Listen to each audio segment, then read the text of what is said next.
This week, we're going to be moving right along into Jeremy Rosenblad's review of the book, Pioneers of Armor, Robert Macfie, by Andrew Hills. Despite being only 75 pages long, it is a fairly detailed and chronological biography of Robert Macfie. The Pioneers of Armor series serves to try and cover the many people who were part of or assisted with the designs and development of the early World War I tanks. It is not, to me, a beginner's book on tanks, as the book rightly expects you to have some more basic knowledge on the tank's background. And while the book left me wanting more from a research side, I understand and fully accept its limitations on trying to find information on a person who in this day and age is the modern equivalent of a ghost. Despite this, the book manages to provide a far clearer picture of the tank's development than any other book currently in print, as well as provide insight into an often forgotten world of what it takes to make something original, in a world where attempting the unknown is a scary and risky venture. The book is something I wholeheartedly recommend, and I cannot wait for future installments in this series. We thank Jeremy Rosenblad for this review. For our first article this episode, we will take a look at the medium recovery vehicle M88.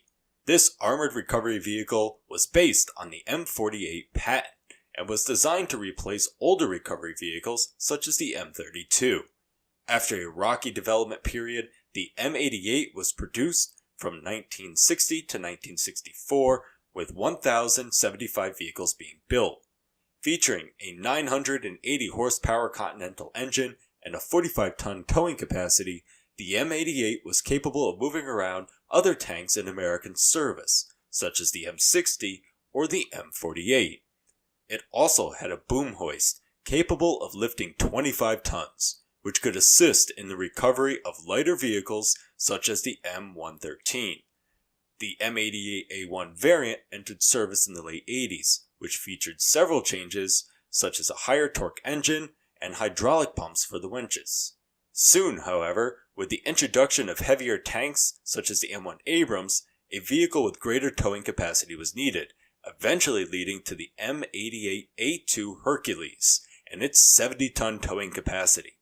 To this day, the M88A2 Hercules is still being produced, and the M88 and its variants have been deployed to many theaters, including the Vietnam War, the Gulf War, Bosnia and Kosovo, and Afghanistan and Iraq. Because of this service record and the number of countries importing the vehicle, such as Egypt and Germany, the M88 is one of the longest serving ARVs in the world, and with upgrades planned to extend this service even longer. This article was written by Mark Nash and illustrated by Andrei Akhtaten-Kurushkin with funds from our Patreon. The next article we will look at is the Indian Panzer. This tank was developed by Porsche KG in the mid-50s as a joint project with India. The Indian Panzer was pursued by India in hopes of replacing the World War II era tanks such as the M3 Stuart and the M4 Sherman with a domestically produced tank. Because of this, India approached the German manufacturer Porsche with some interest in some already existing designs.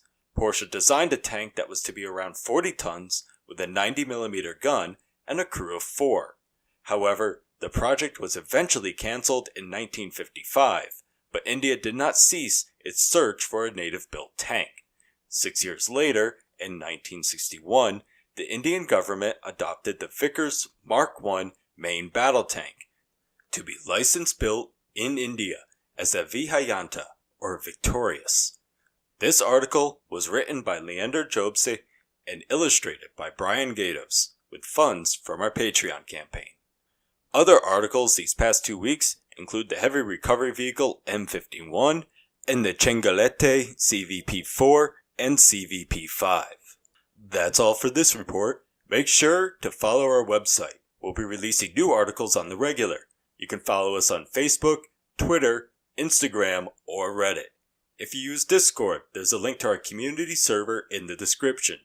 And if you'd like to help us continue to develop and expand, consider donating on Patreon. All of the funds will be used to help us enhance and design new articles and features for you. I'm Nathaniel, and until next time, keep us in your sights.